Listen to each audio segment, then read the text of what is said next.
Episode के opening scene में एक गाड़ी बड़े से खंभे से टकरा जाती है और गाड़ी से धुआं निकलने लगता है। उससे एक लड़की निकलती है। गाड़ी से निकलने के बाद वही लड़की एक आदमी का पासपोर्ट गाड़ी में फेंकती है। बाद में अपना स्कार्फ और बैग को आग लगाकर उस गाड़ी में वो दोनों ही फेंक देती है और आगे बढ़ के कहते हैं कि लोग अपनी प्राइवेट डायरीज में भी झूठ बोलते हैं। उसके बाद कहानी हमें 1986 में ले जाती है, जहाँ पे एक कोरियन फैमिली दिखाई जाती है जो कि बहुत ही गरीब है। बाप टेलर है और माँ गूंगी है। उनकी एक छोटी बेटी है जिसका नाम यूमी है। एक कोरियन फौजी उनके पास आता है और कहता है कि जिनके बारे में मैंने आपको कहा था मैं उन्हें लेकर आया हूँ। वो फौजी उन्हें एक ब्रिटिश कपल से मिलवाता है जिसका अभी ही साउथ कोरिया में ट्रांसफर हुआ है और उस ब्रिटिश फौजी की वाइफ अकेली थी, तो इस वजह से वो यूमी को कई बार अपने पास बुलाती थी, जिसने उसे यूमी को उठना बैठना, चीजों का नाम और इंग्लिश सिखाई और साथ ही उसे ये भी कहती थी कि तुम्हें लोगों की सोच को समझना चाहिए और कभी भी अपने जज्बात जाहिर नहीं करने चाहिए। वो जाते वक्त भी यूमी को यही कहती कि अपने जज्बात को हमेशा काबू में रखना और अपनी रियल फीलिंग्स कभी भी जाहिर मत करना।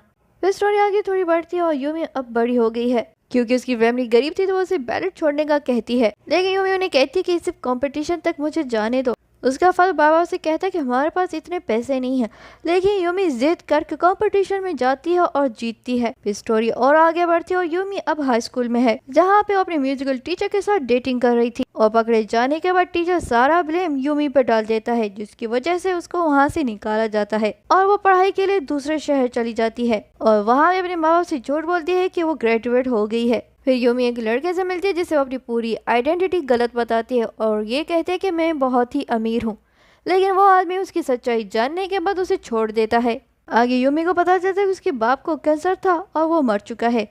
यूमी घर वापस आती है, अपनी माँ के साथ रहने लगती है। यूमी जॉब के लिए दूसरे शहर जाती है, जहाँ कई पार्ट टाइम जॉब करने के बाद उसे एक फर्नीचर कंपनी में जॉब मिलती है। यूमी उस फर्नीचर स्टोर के मालिक की बेटी जिसका नाम हयुंजू है। यूमी हयुंजू के सारे पर्सनल काम को हैंडल करती थी। क्योंकि हयुंजू काफी अमीर थी तो उसके सिर्फ दो ही शौक थे, या तो शॉपिंग करना और बाद में दोस्तों के साथ घूमना। यूमी हयुंजू की तरह ही लाइफस्टाइल गुजारना चाहती थी, लेकिन अपनी गरीबी की वजह से वो ये सब हासिल नहीं कर पा रही थी।